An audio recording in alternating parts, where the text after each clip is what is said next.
네, 다시 한번 인사드리겠습니다. 저는 설명회를 진행할 이주형이라고 합니다. 반갑습니다. 저를 간단히 소개드리자면, 저는 지난 8년 동안 중학교와 일반 고등학교와 한국고에서 전교사로 재직을 하다가 얼마 전에 세김영어, 파머스 영어로 이직을 했습니다. 그래서 제가 지금부터 말씀드린 내용들은 경험에 기반한 내용들이기 때문에 오늘도 신뢰하셔도 됩니다. 잘 말씀드리고 시작을 해보겠습니다. 제가 오늘 이렇게 세 가지 순서로 말씀을 드릴 건데, 아버님께서 와주셨습니다. 보통 설명이 아버님 잘 안 와주거든요. 감사합니다. 일단 제가 아버님 와주셨으니까. 저 저번에 왔었어요. 정말요? 그때도 뵀어요. 그쵸? 그렇군요.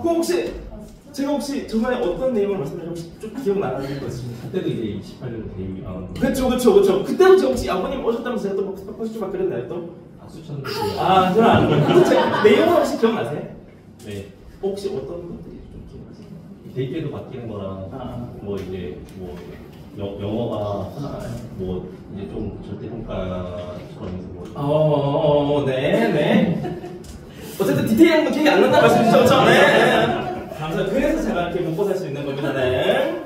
제가 이렇게 세 가지 수를 말씀드릴 건데 그 전에 우리가 필수적으로 알고 있어야 할 배경 지식에 대해서 좀 짚고 갈게요. 지금 2022 개정 교육 과정이 초1부터 지금 적용이 돼서 이미 시작이 되고 있습니다. 시작되고 있는데 이 교육 과정이 무엇을 의미하는 거냐를 파악하려면 이 문서를 다 읽어야 됩니다. 근데 이 문서를 언제 다 읽고 있습니다. 그렇죠? 저는 다 읽어봤습니다. 왜냐면 제가 이 교육 과정을 바탕으로 교과서를 집필했기 때문에. 그래서 제가 내린 결론은 이렇게입니다.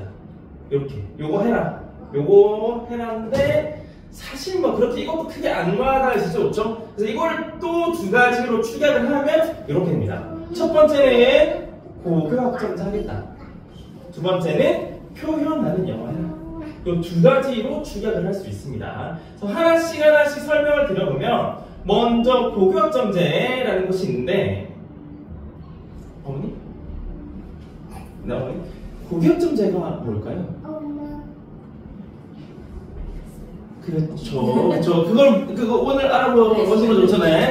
고교학점제란 고등학생들도 대학생들처럼 건물 이렇게 선택해서 듣는 거죠. 그렇죠? 선택해서 들어서 아까 퀴즈 푸셨을 때처럼 192학점을 들으면 졸업을 할 수 있게 되어 있습니다. 그런데 문제가 하나 생기죠. 학생들 간의 수강 과목이 다르면 시험도 다르게 보죠. 그럼 무슨 문제가 생기죠? 형평성 문제. 그렇죠? 그래서 교육부는 성취평가제라는 것을 적용하기로 했습니다. 근데 성취평가제가 뭐냐면 쉽게 말해서 A, B, C, D, E의 5단계로 평가되는 절대평가입니다. 그래서 고교학점제의 핵심은 과목 선택한다, 192학점 듣는다, 절대평가로 실시된다. 요 세 가지가 고교학점제의 핵심입니다. 다른 거 다 할 필요 없고 요것만 딱 알고 계시면 돼요. 요거 알고 계시면 되고요. 그 다음 두 번째는 이제 표현하는 영어를 해라 라고 했는데 요 네 컷이 2022 개정 교육과정 영어과의 변화의 핵심입니다. 그런데 여기 보시면 의사소통 능력 코칭, 다양한 평가 방법, 진로 독성 고려, 요거는 사실 착하게 살자, 이런 구호랑 비슷한 거죠, 그렇죠? 그런데 여기서 가장 중요하게 보셔야 할 건 요겁니다, 요거. 이해와 표현으로 개편했다. 자, 이거에 대해서 조금만 더 설명을 드리자면 지금 현재 영어과의 영역은 이렇게 네 가지로 구분이 되어 있습니다. 듣기, 말하기, 읽기, 쓰기.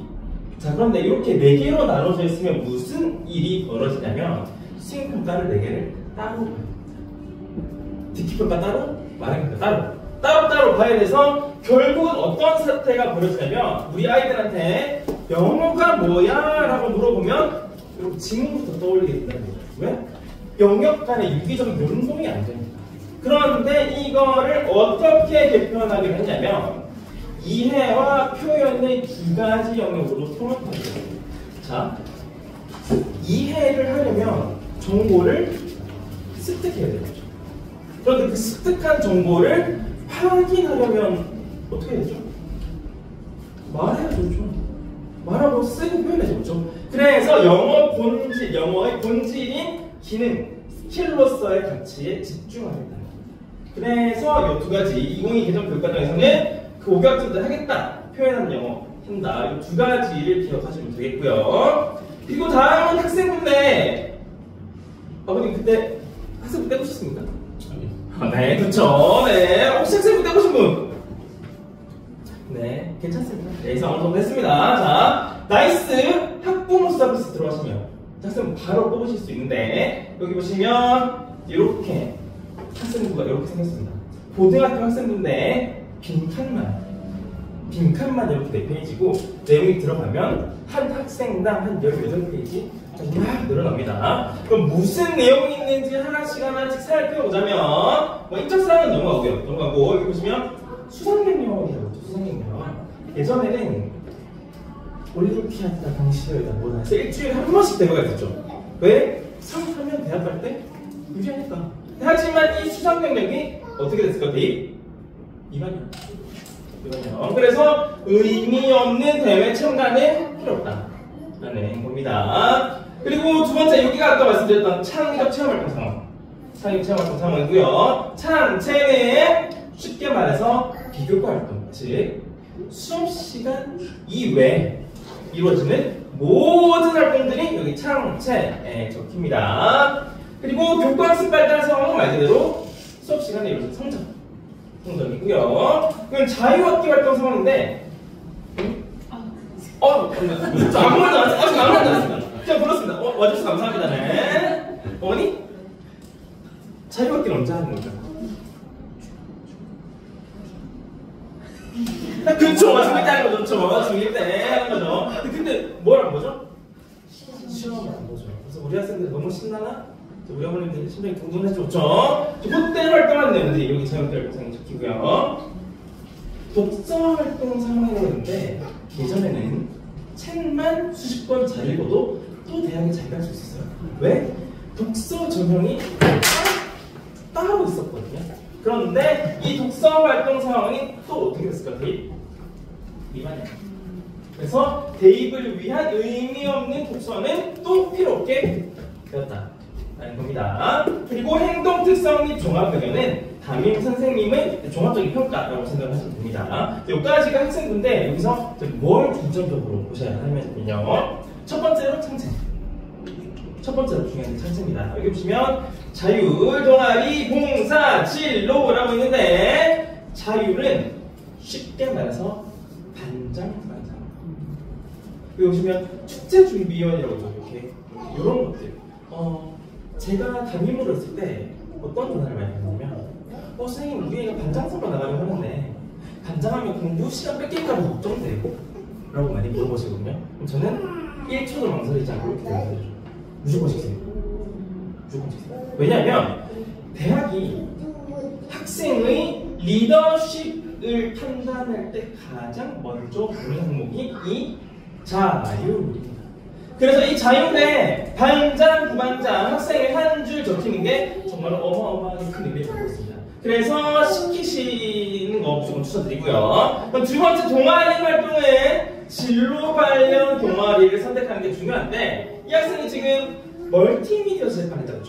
그럼 이 학생 나중에 PD, 방송작가 이런 거 따기 때문에 그렇죠. 진로에 맞춰서 선택하는 게 중요하다라는 거고 봉사활동은 예전에 나가서 쓰레기도 줍고 헌혈도 하고 별거 다 했죠. 하지만 이제는 교내 봉사만 이전되기 때문에 학교에서 알아서 다 챙겨줍니다.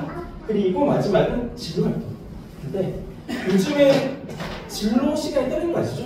진로 선생님도 다 따로 계십니다. 그 시간에 상담하고 수업하고 활동하는 내용들 여기 적힙니다. 그래서 자율에는 상체에는 자율공학 교사진로 이 네 가지가 중요하다는 거고요. 그럼 교과학습 발달 상황인데 여기는 말 그대로 숫자로 표현되는 성적이고 여기가 아까 말씀드렸던 세트 세부 능력 및 특기 사항입니다. 세세한 세세한 재능 아까 어떤 그렇죠? 그런 게 아니라 세특이죠. 세특은 말로 적는 성적. 말로 적는 성적입니다. 자, 자, 그리고 내친김에 성적 통집합을 보면 중학교는 아까 무슨 평가라고 퀴즈에 나왔죠? 절대평가. 절대평가. 그래서 잠깐 까먹었습니다. 네. 어디가 있죠? 절대평가. 절대평가라서 내가 친구가 아무리 잘해도 아니지. 잠깐만요.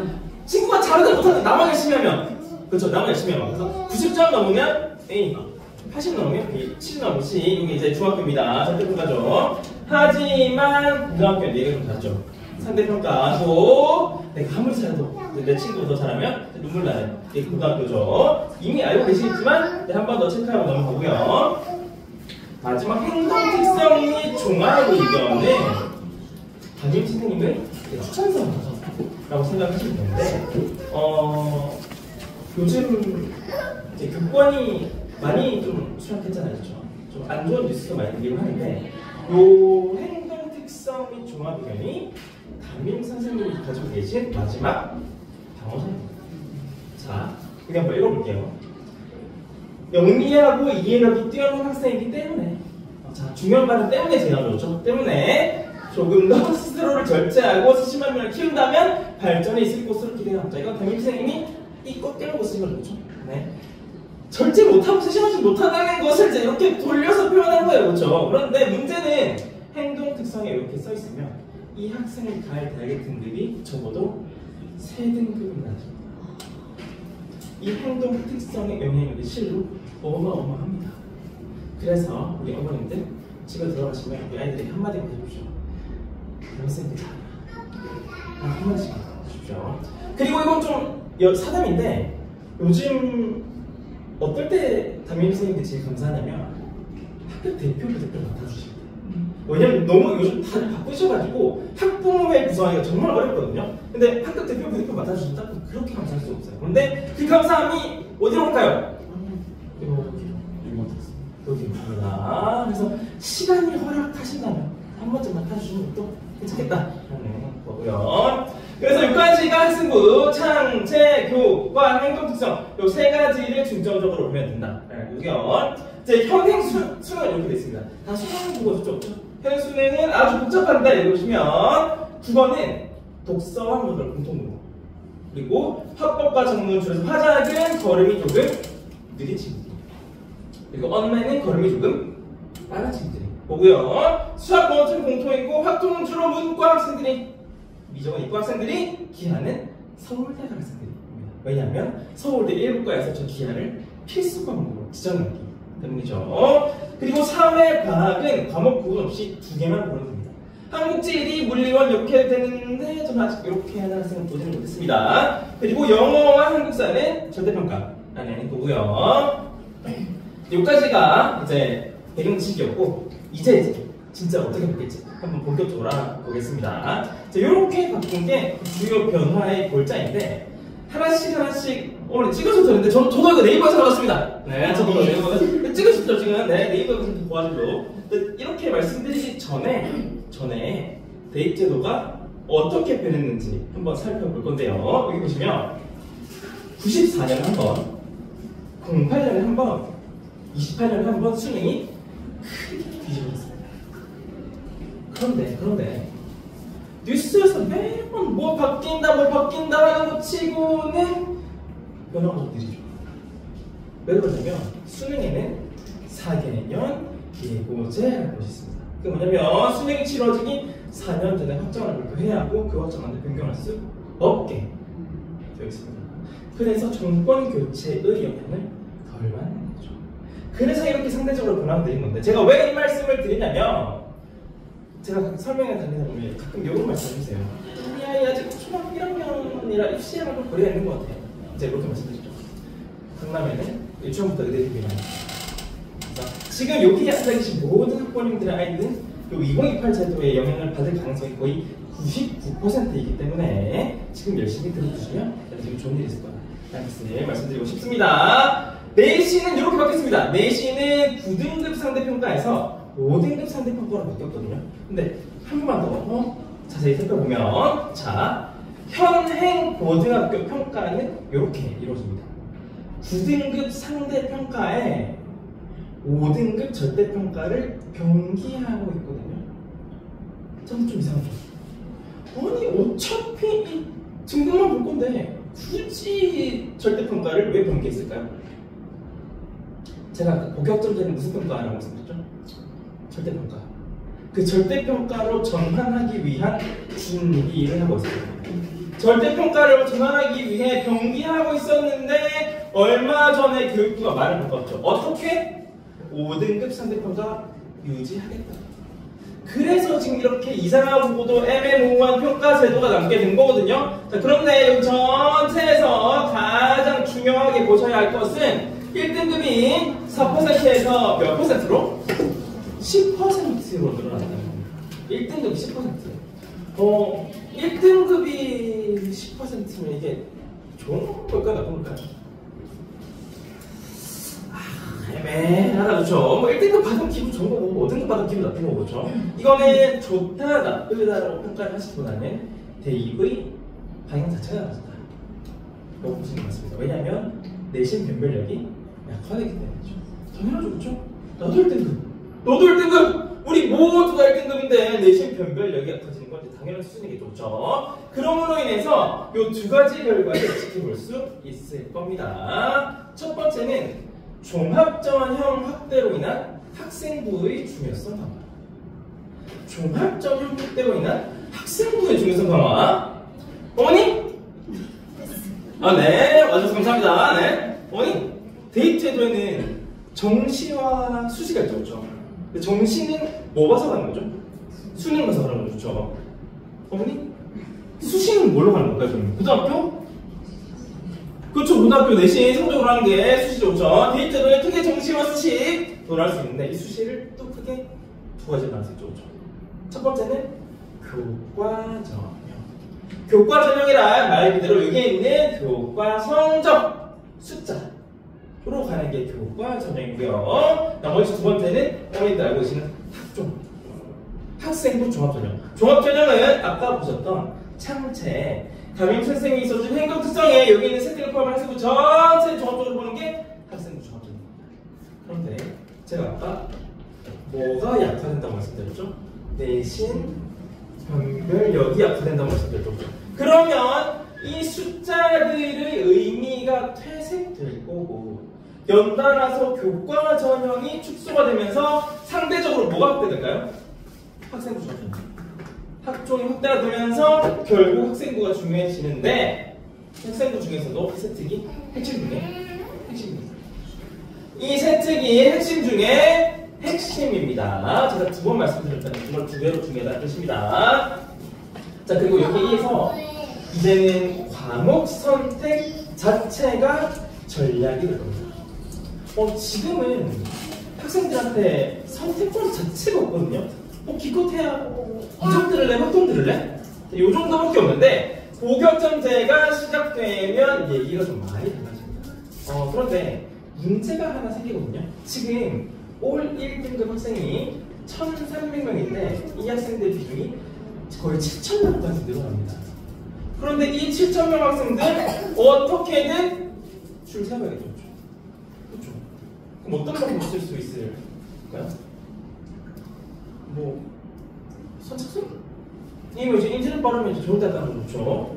마땅한 대안이 없어요. 그래서 교육부가 생각하는 게 선택 과목으로 지원 학과를 제한하는 겁니다. 자, 이게 무슨 말이냐면 서울시 교육청에서 발표한 자료들 여기 보시면 의예과 되어 있고 생명공학, 생명투, 미적분투, 기하를 들고서 권장한다라고 되어 있습니다. 그러면 의예과에서는 어떻게 할까요? 이 과목 중에서 하나라도 듣지 않은 학생은 우리 과에 지원할 수 있어요. 그래서 이 과목 선택 자체가 이제는 전략이 되는 겁니다. 그리고 두 번째는 중상위권 학생들의 특목고 선호가 증가할 겁니다. 우리가 기존에 특목고를 꺼린 이유가 뭐였죠? 뭐에서 불리하니까? 내신에서 불리하니까. 그런데 이제는 나도 1등급, 너도 1등급, 우리 모두가 1등급이니까 특목고 가서 1등급 노려볼만 하겠다 싶은 거죠. 그래서 특목고 선호가 증가하는 건데 아까 퀴즈 풀어보셨죠? 그렇죠? 학생부 블라인드 평가는 뭘 가린다고 했죠? 그렇죠. 출신학교, 학교 이름. 고등학교에서 대학교 학생부를 올려보낼 때 학교 이름을 지우고 보내거든요. 그러면 대학은 학생의 출신 학교를 알 수 없다, 그렇죠? 자, 그러면 생각해 볼게요. 일반고에서 1등급을 받는 게 특목고에서 3등급을 받는 것보다 유리하잖아요. 무조건 유리하잖아요. 아무리 특목고가 좋은 교육 과정, 교육 환경을 가지고 있다고 하더라도 2등급 차를 절대 메꾸지 못하거든요. 그렇죠? 그런데 왜 다들 그렇게 길을 쓰고 하는 거냐?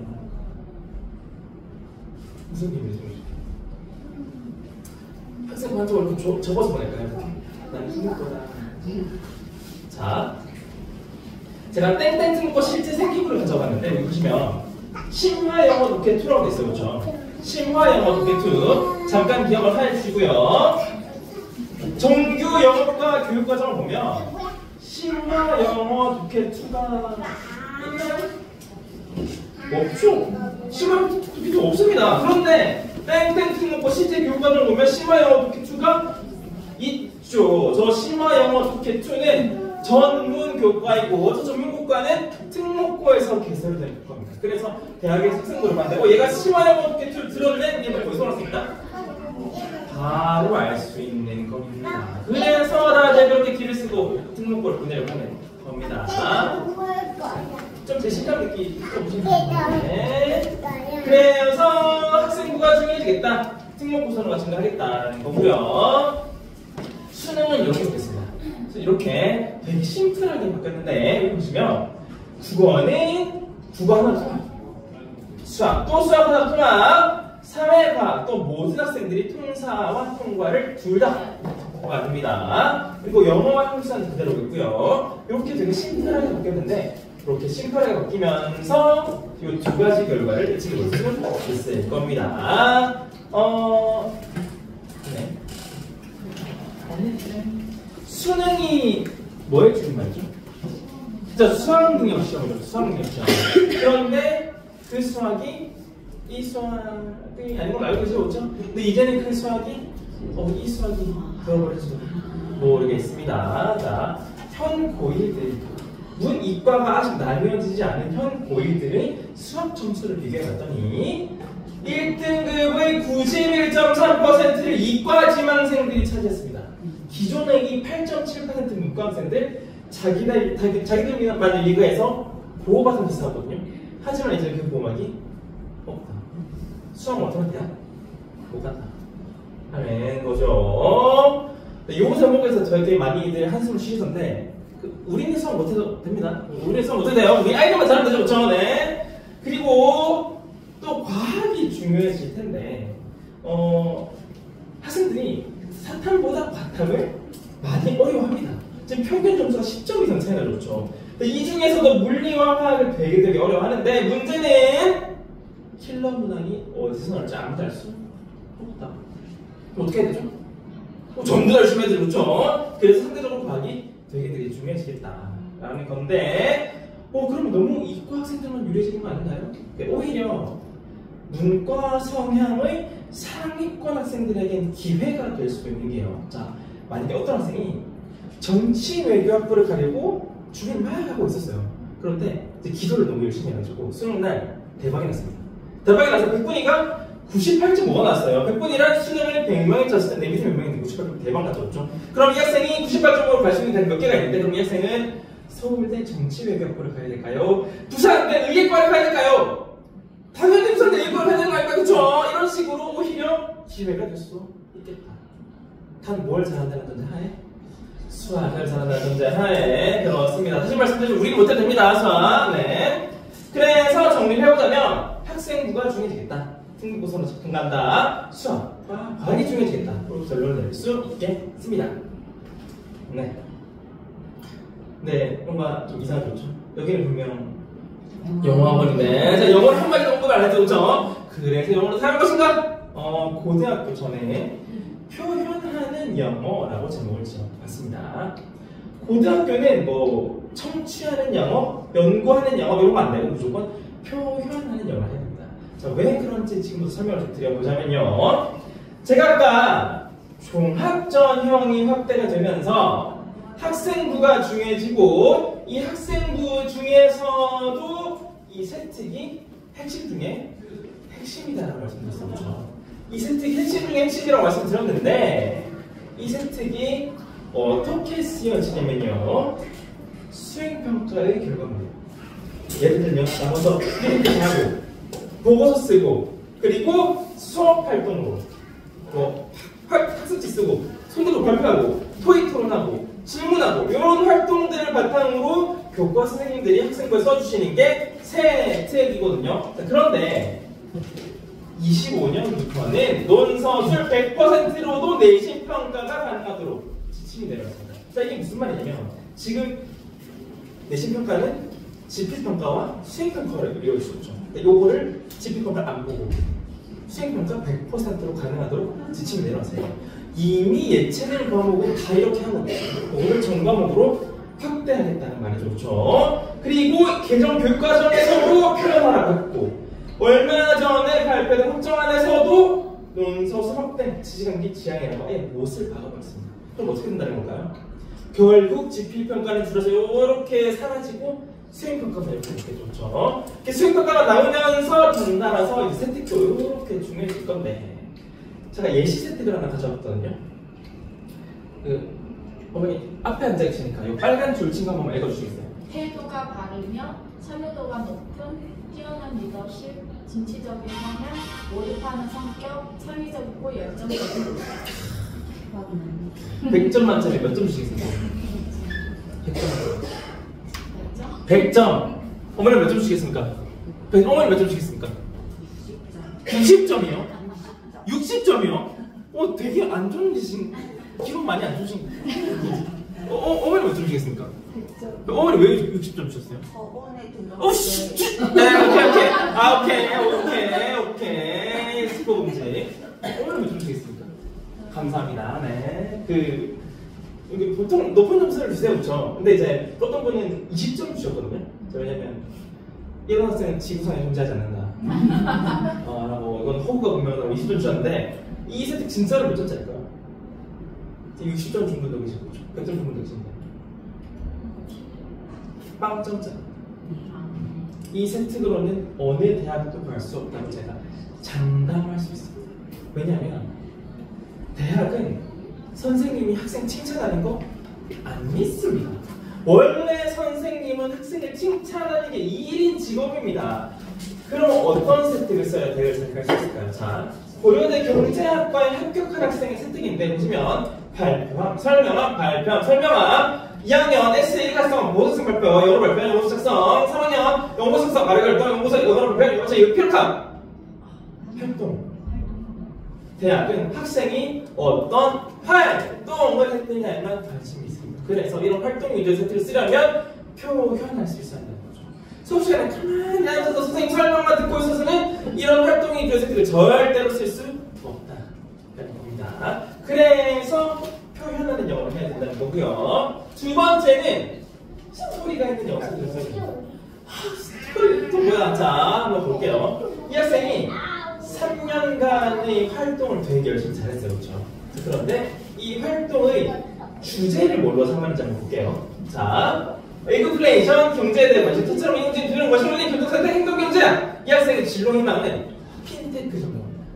핀테크 전문가는 금융 분야와 IT 분야의 직위 둘 다 있어야 됩니다. 그렇죠? 그런데 이 학생이 3년간의 활동 주제를 기가 막히게 잡아서 이렇게 스토리를 써왔습니다. 이렇게 세특 쓰면 고려대 갈 수 있습니다. 제가 좀 말을 좀 쉽게 하는 경향이 있는데 좀 이해해 주십시오. 자, 그런데 제가 영어 과목을 가져왔어요.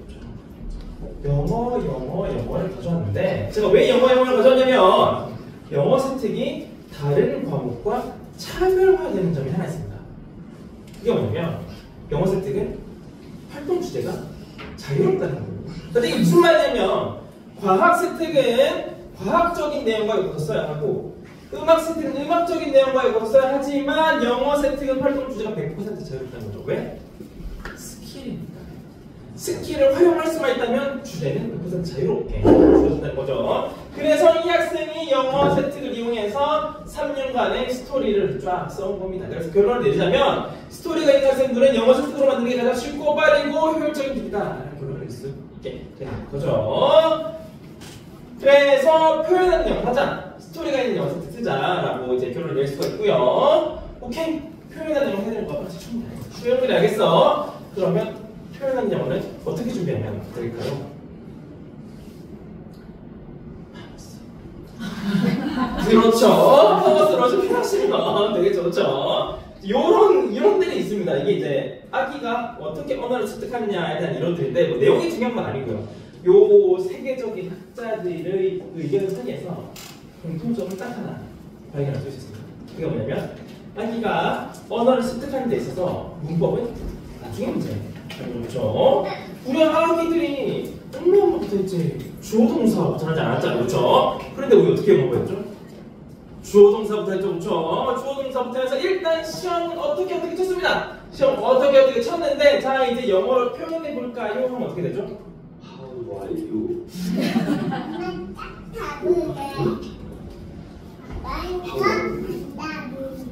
How do you think I am? Huh? I mean, how do you think I am? Look at me. Huh? I mean, look at me. I'm tied up with sticks. 이거 같은데 제가 How are you? 하루 이제 저쪽에서 못 잡고 Fine and you. 얘야 이게 이제 미국인에 오는 대답이고 또 이제 그렇게 가만히 있었는데 I'm fine. 이래 이제 완성을 하면 뭔가가 되는데 익숙하시죠? 그렇죠? 네. 그리고 이 책도 많이 보시죠? 저는 이 책이 우리나라 영어 교육을 마치는데 크게 한몫했다고 봅니다. 문제는 대세는 이미 기울었습니다. 활동 위주의 선택을 써야 하는 걸로.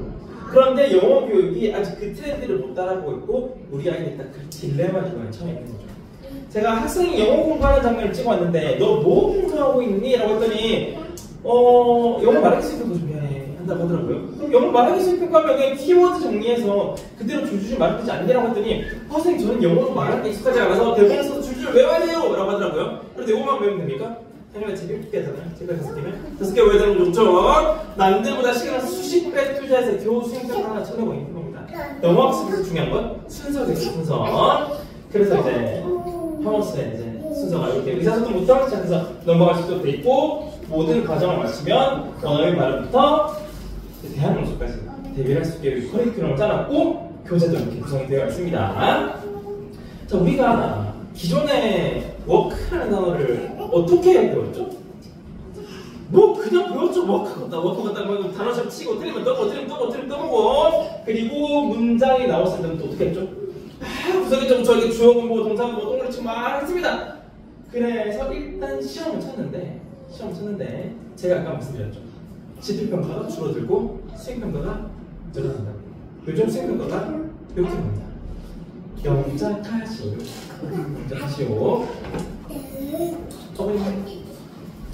죄송합니다. 네. 실제 시험지 한번 보면 이렇게 돼 있죠. 조건에 맞게 영작하시오. 몇 점부터 있죠?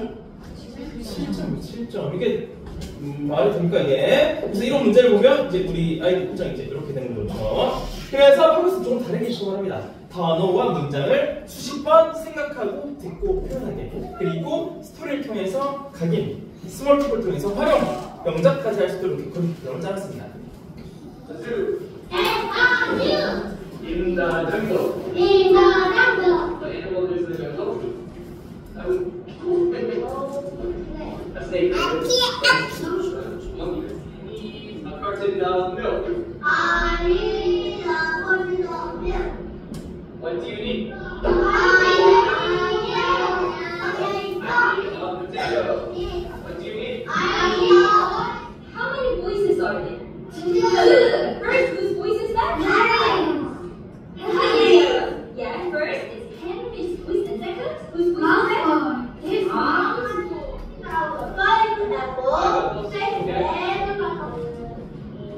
Any order.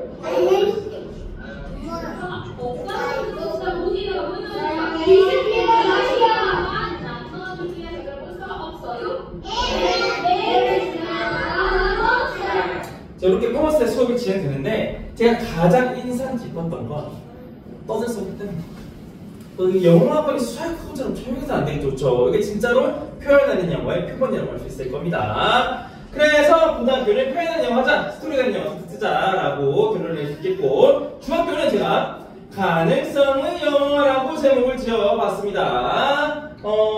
수능 영어는 중학교에서 끝내야 됩니다.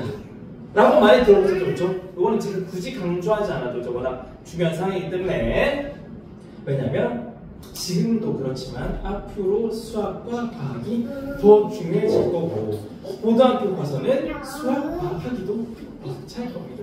그래서 수능 영어를 중학교에서 끝내야 된다는 거죠. 그리고 영어는 절대평가죠. 그렇죠?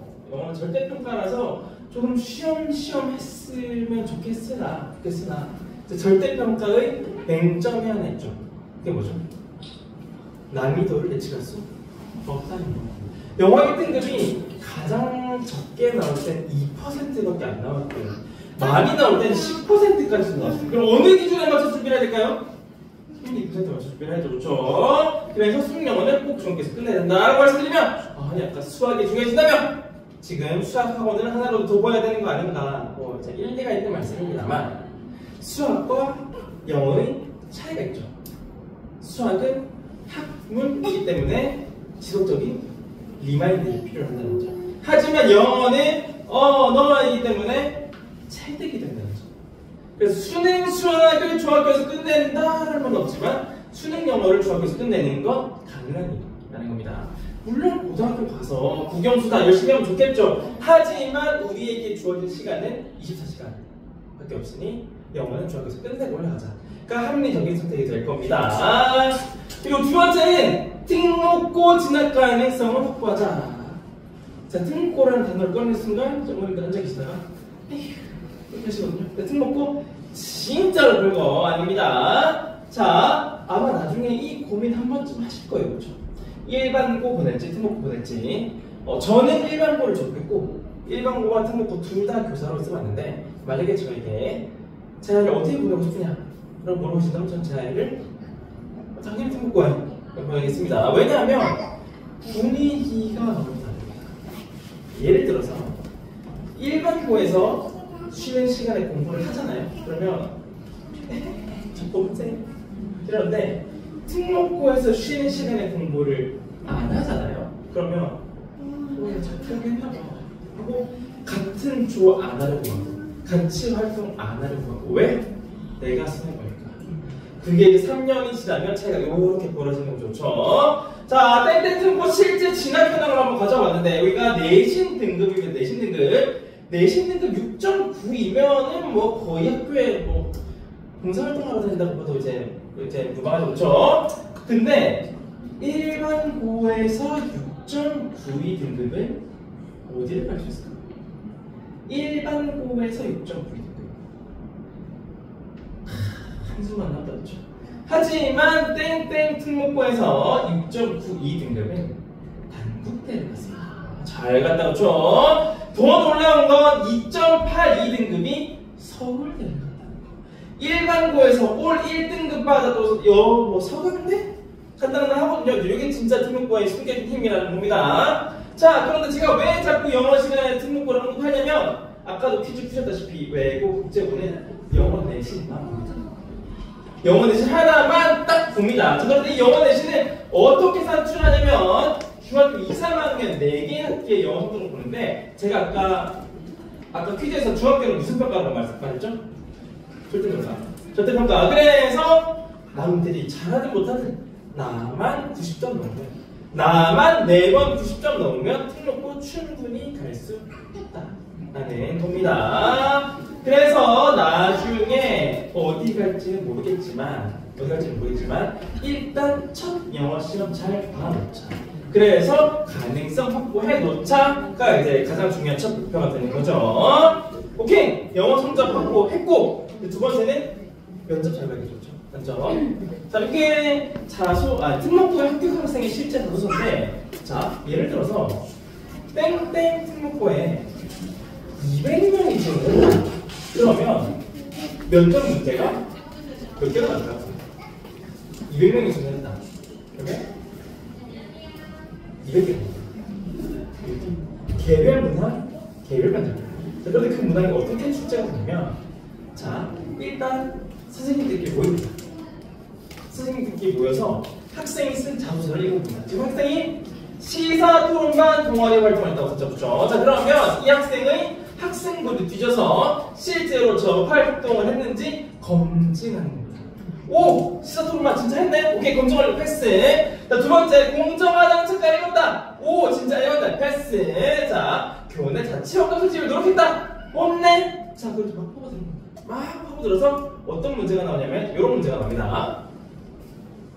어머니, 교내에서 삼권 분립이 이루어져야 될 필요성에 대해서 한번 말씀해 주시겠어요? 제가 지금부터 5분 드리겠습니다. 시작!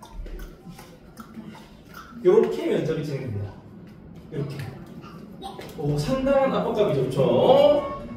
이 중에 하나가 제가 낸 문제인데 반성하고 있습니다. 반성하고 있습니다. 자, 그런데 조금 쉬운 문제를 받을 수 있는 방법이 있습니다. 자, 제가 아까 영어 세특이 활동 주제가 자유롭다고 했죠.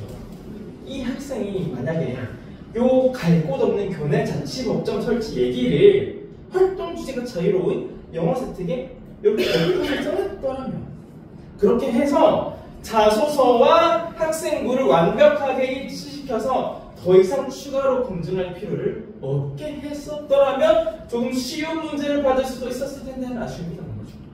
저도 여러 번 출제를 해봤지만 이렇게 완벽하게 검증이 끝낸 학생들에게 낼 문제가 별로 없어요. 그래서 그게 무슨 문제가 나냐면 입학 후에 학습 계획에 대해서 말해보시오. 이 정도는 줄줄줄 할 수 있잖아, 그렇죠? 그래서 결론을 내자면 특목고 진학의 핵심이 역선적 방어 세특이다 라는 이제 결론을 낼 수가 있는 거죠. 말 나온 김에 한 걸음만 더 깊게 걸을게. 한 걸음만 더. 자, 고등학교에는 특목고와 자율고, 일반고가 있죠, 그렇죠? 그런데 이제 아마 나중에 이 질문 많이 하실 거예요. 우리 아이 몇 등급인데 어느 고등학교 줄까요? 그렇죠? 좀 입시에 관심이 있으신 분들 아시겠지만 유튜브에 입시를 거쳐보면 이 질문이 가장 많이 나오죠, 그렇죠? 그래서 엄마랑 아이랑 앉아있고 책상에 자기 성적표 쫙 떠놓고 전문가가 앞에 앉아있죠. 전문가가 모니터에 말씀을 숫자를 막 띄웁니다. 막 설명합니다. 그런데 결론을 안 내려주죠. 왜? 이 질문 자체가 잘못됐기 때문에. 저는 이 질문을 이렇게 바꿔드려야 합니다. 우리 아이가 뭘 잘하는데 어느 고등학교 가면 좋을까요? 자, 특목고에는 국제고, 외고, 과학고가 있습니다. 그렇죠? 국제고는 과학고의 문과버전, 그렇죠? 문과버전. 그래서 국제고, 외고, 과학고가 있는데 이 국제고, 외고, 과학고는 오로지 학종을 위해 생겨난 학교입니다. 그래서 일어나서 잠들 때까지 오로지 학종을 위한 활동들로 가득 차 있습니다. 그래서 오히려 수능을 준비할 시간이 부족합니다. 그래서 이 특목고에는 어떤 학생들이 가면 좋냐면 수행평가 잘하고 발표 잘하고 토론 잘하는 소위 말빨 좀 되는 친구들이 가면 좋습니다. 왜? 그래야 세특과 학생들을 풍부하게 채울 수 있기 때문이죠. 자, 실제 진학형을 보면 정시보다 수시가 훨씬 많다, 그렇죠? 그리고 이 수시 안에서도 종합전형이 압도적으로 많습니다. 압도적으로. 논술전형은 아주 많이 줄어들어서 거의 지금 없어지기 직전이고요. 자, 그리고 자율고에 대해서 말씀을 드리자면 자율고는 전자고, 강자고, 자공고가 있죠, 그렇죠? 자공고는 자율형 공립고등학교는 뺑뺑이 돌아서 가기 때문에 크게 의미 없습니다. 그리고 광역단위 자사고 또 뭐 광역단위이기 때문에 크게 의미가 있지 않습니다. 그리고 전국단위 자사고가 이제 어머님들 아시는 상상고, 외대부고, 하나고, 평화사천고 등등이 요거 전자고에 해당하죠, 그렇죠? 근데 요거 자율고에는 어떤 학생들이 가면 좋냐면 원리, 이행용의 강점이 있는 학생들이 가면 좋습니다. 왜? 문과, 상위과 학생들은 국제고, 외고로 빠집니다, 그렇죠? 문과, 상위과 학생들은 국제고, 외고로 빠져요. 그런데 이과, 상위과 학생들은 과학고로 다 못 빠집니다. 왜? 과학고의 절대적인 숫자가 너무 적기 때문에. 그래서 이과, 상위과 학생들이 자율고로 많이 빠집니다. 그래서 자율고가 이과적인 성격이 매우 강하고, 그래서 원리, 이해, 응용의 강점이 있는 학생들이 자율고에 가면 딱이라는 거입니다. 한 학교에서 서울대를 60명이 갔습니다. 이 정도면 말 됐다, 그렇죠? 요게 이제 자사고에 이제 최고의 힘이라는 거고요. 마지막 일반고는 첫째도 교과 전형, 둘째도 교과, 셋째도 교과입니다. 왜? 학종으로 가자니 특목고에 밀리고, 정시로 가자니 머리 좋은 자율고 학생들한테 밀리고, 일반고가 살아남을 길은 교과 전형밖에 없는 거죠. 그래서 일반고에는 구석구석 놓치지 않고 꼼꼼하게 암기 잘하는 학생들이 좋습니다. 자, 그런데 우리 아이가 공부 좀 한다. 고 해서 특목고 잘고 무조건 밀어넣는 거 아니거든요. 자, 우리 아이가 일반고 가서 내신 1등급대를 확보할 수 있다. 1등급대를 확보할 수 있다고 하면 일반고에 가는 게 훨씬 유리할 수 있습니다. 일반고에 가서 내신 1등급 확보하고 수능 최저 맞춰서 원하는 데 가는 게 훨씬 쉬울 수 있습니다. 굳이 특목고 잘고 가서 위험부담 검사 필요 없는 거죠. 이건 전략적으로 좀 판단하셔야 됩니다. 그래서 공부 비중을 따져보자면 특목고 학생부 올인, 자율고는 학생부 수능 반반, 일반고는 내신 올인 이렇게 되는 거죠. 자, 그래서 이렇게 되는데 오케이! 수능 영어 저기에서 끝내야 되는 건 진짜 잘 알겠어. 어떻게 끝내면 될까요? 그렇죠. 강화서에서 끝내시면 되죠. 그렇죠.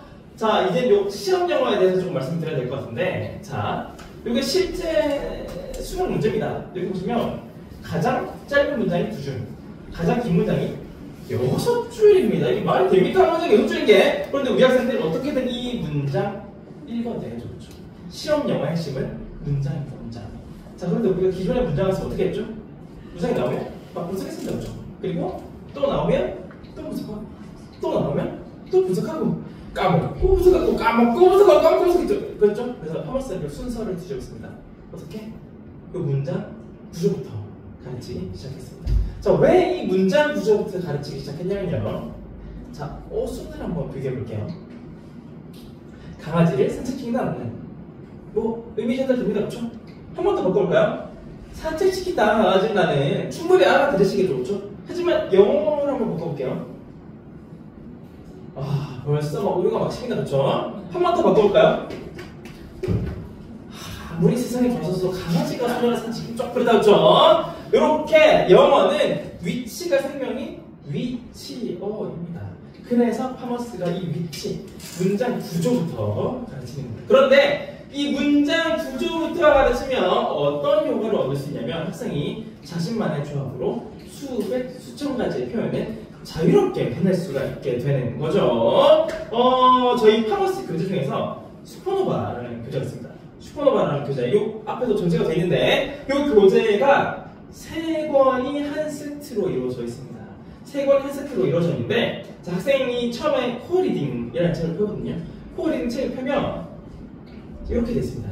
딱 뭐처럼 되겠죠?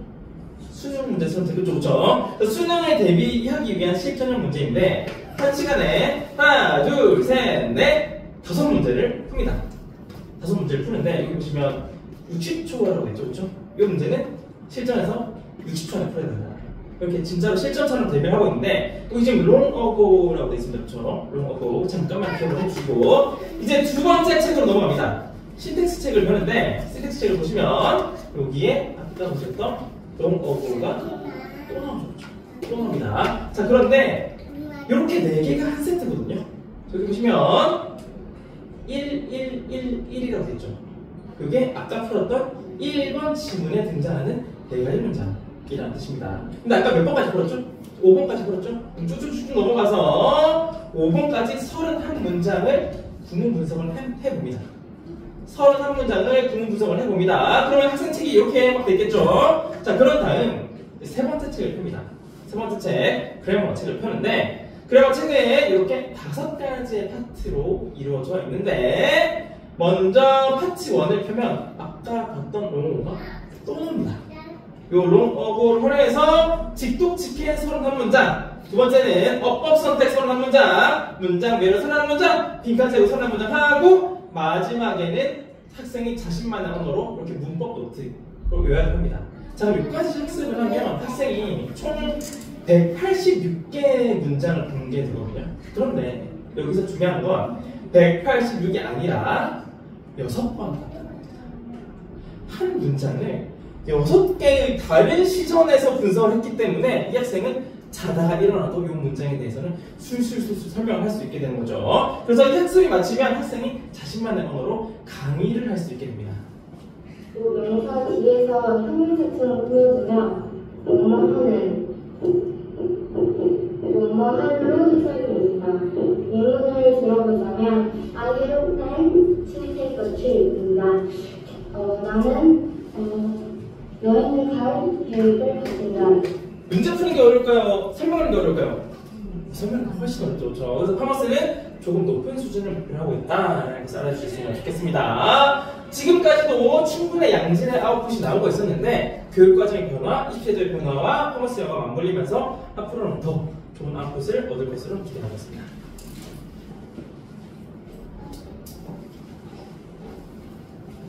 Commerce English Academy has helped me build a strong foundation in grammar, reading, and speaking skills. Especially through the teacher's meticulous management, I was able to achieve excellent English grades throughout middle school. Without the guidance of teacher and Commerce English, realizing my dream of entering Swan Academy of World Languages would have been impossible. 네. 그래서 뭐 파머스에 대해서는 이제 설명을 듣기 많지만 그거 이제 원장님께서 해주실 거고요. 자랑하면 이제 작년에 국가에서 주는 상을 받았거든요. 영어 브랜드 중에 1등 했는데 올해도 이제 2년 연속으로 1등 했습니다. 자랑 조금 했습니다. 네. 그래서 지금 제가 이렇게 세 가지 순서로 말씀드렸고 학생부 보실 때 창, 체, 교과, 행동 특성 요 세 가지 중점적으로 보시면 된다. 그리고 학생부가 중요해지겠다. 특목고 선호가 증가한다. 수학과 과학이 중요해지겠다. 그리고 영어에서는 표현한 영어죠. 왜? 활동 위주로 써야 하니까. 그리고 스토리가 있는 쓰자. 수능 영어는 조금씩 끝내자. 특목고 진학하는 성공부 하자로 정리를 할 수 있겠습니다. 제가 말씀드린 내용 여기까지 혹시 질문 있으십니까? 없었죠? 제가 그래서 질문도 다 갖고 왔거든요. 자, 그래서 초등영어 무엇을 준비해야 했나요? 초등영어 무엇을 준비해야 했나요? 자, 초등영어 저는 학생이 영어를 의사소통 수단으로 인식하게끔 한다면 8할에서 성공했다고 봅니다. 이게 무슨 말이냐면 우리는 지금 영어를 생각하면 지문부터 떠오른다고 죠. 왜 우리는 주어부터 듣기 때문에. 그래서 학생이 정말로 영어를 표현할 수 있게 된다면 표현하는 영어로 익힐 수 있게 된다면 저는 8할을 했다고 봅니다. 왜? 이런 사태를 방지해야하기 때문에 좋죠. 자, 그리고 두 번째 중학교 영어는요. 자, 중학교 영어의 문제가 뭐냐면 정말로 문법만 한다는 겁니다. 정말 주구장창 문법만 수업 시간 입 한 번 뻑도 안 하고. 그런데 제가 아까 뭐라고 말씀드렸죠? 지필평가가 줄어들고 수행평가가 이렇게 늘어난다. 그래서 이제는 중학교에서도 표현 안 하면 안 된다. 안 된다. 다 이제 중요해졌습니다. 그리고 특목중 보내야 되고, 전 특목중 개인적으로 비춥니다. 왜냐면 특목중 보내면 특목고 가기면 힘들어질 거예요. 대입에는 아무런 영향을 못 미치거든요. 그래서 그냥 일반 특목고 이 루트를 추천을 드립니다. 그리고 수학선행 독서와 수학선행은 너무 빠르면 독이 될 수 있습니다. 왜냐면 까먹습니다. 제가 특목고 있을 때 우리 아이들한테 물어봤더니 보통 한 중2에서 중3 넘어가는 겨울방학 때부터 달리기 시작했다고 하더라고요. 그리고 독서 논술은 개인적으로 비춘 게 왜냐면 아까 논술 전형이 줄어드는 추세라고 말씀드렸죠. 그리고 논술 학원을 보내면 문해력을 길러주는 게 아니라 논술 문제 잘 쓰는 법을 가르칩니다. 그런데 이제 이건 이제 조금 이제 독서의 본질에서 좀 벗어나기 때문에 그냥 차라리 그 시간 집에서 책 읽으시는 거 추천드립니다. 학생들 풍성하게 채우시는 방법. 첫 번째는 좋은 선생님 만나게 되려고 기도 열심히 하셔야 되고요. 두 번째는 제가 독서 활동 상황이 대입 비반영이라고 말씀드렸죠. 그런데 이 비반영 항목을 반영 항목으로 끌어올 수 있는 방법이 있습니다. 자, 이게 뭐냐면 학기 말에 담임 선생님께서 자, 독서록 읽은 거 있으면 제출하세요라고 하시거든요. 그때 그 학기에 수강한 과목과 명백하게 관련이 있는 책을 읽는 겁니다. 자, 예를 들어서 그 학기에 지구과학을 들었어요. 그러면 지구과학과 명백하게 관련이 있는 책을 읽어서 독서록을 제출하는 겁니다. 그러면 담임 선생님은 그 독서록을 지구과학 선생님께 토스하고 지구과학 선생님은 그 독서록 내용을 세특에 쓸 수 있습니다. 이게 정말 엄청난 거거든요. 또 선생님들도 잘 모르시는 내용은 꼭 기억을 해주셨으면 좋겠습니다. 그리고 고격정제가 미치는 영향. 고격정제 진짜 왜 했을까요? 고격정제 왜 했습니까? 표면적인 이유가 뭐죠? 학생들의 뭐 선택권 보장, 뭐 꿈과 끼를 뭐 어쩌고 그런 거 좋죠. 근데 진짜 숨은 의도는 뭘까요? 진짜 숨은 의도. 자, 지금까지는 학생부에 진로 희망사항을 쓰는 칸이 있었습니다. 학생 진로 희망고, 학부모 진로 희망고. 요거 써보신 분 계시죠? 그렇죠? 그래서 괜히 요거 두 개 다른 찝찝하게 그냥 학생 진로 희망 맞아서 어머 거 적고 그랬죠? 그렇죠? 근데 이 칸이 이제는 사라집니다. 사라져요. 그러면 대학은 학생의 진로 전문성을 어떻게 파악을 해야 될까요? 과목 선택. 그래서 결론만 내리자면 중학교에서 고등학교 올라가기 전에 진로 설정 명백하게 하면 유리하다. 왜냐하면 과목을 선택해서 올라가기 때문에 그 진로를 변경할 수 없는 시점이 오기 마련입니다. 그래서 그때는 너무 늦은 시점이 오기 때문에 진로 미리 설정해서 제 스토리 쌓아가면 유리하다는 거죠. 그런데도 진로를 묶이면 어떡하나요? 큰 계열 안에서는 바뀌어도 됩니다. 오히려 그 바뀐 이유와 계기를 함께 적어주면 진실성이 드러나는 학생들을 표현할 수 있습니다. 그리고 자, 어떻게 답변을 드릴지 다 가져왔는데 사실 입시라는 게 너무 방대하고 내용이 많아서 지금 되게 머릿속이 복잡하실 텐데 이렇게 한 문장으로 정리할 수 있겠죠. 그렇죠? 초등학교 때 표현한 역시하고 수학교에서 1등급 확보한 다음에 고등학교 가서 진로 선택하고 행복교재로 수학적 집중하면서 수능 연습도로 달까자. 네, 참 그렇죠. 네, 그래서 이렇게 한 문장으로 기억할 수 있겠는데 그래도 잘 모르겠다. 그러면 그냥 파머스로 빼주시면 영어는 파머스가 확실하게 책임질 테니 그냥 그 에너지를 다른 방법 써주시는 게 제일 낫지 않나 생각한 겁니다.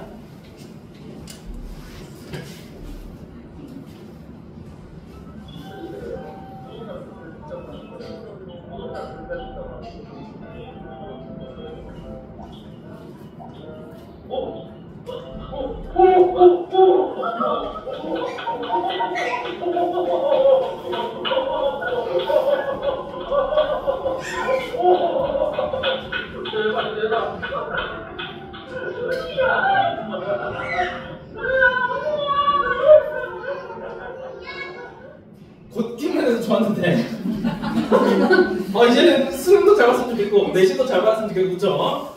영어 하나만큼은 파머스가 확실하게 책임지겠습니다. 지금까지 이두형이었습니다. 감사합니다.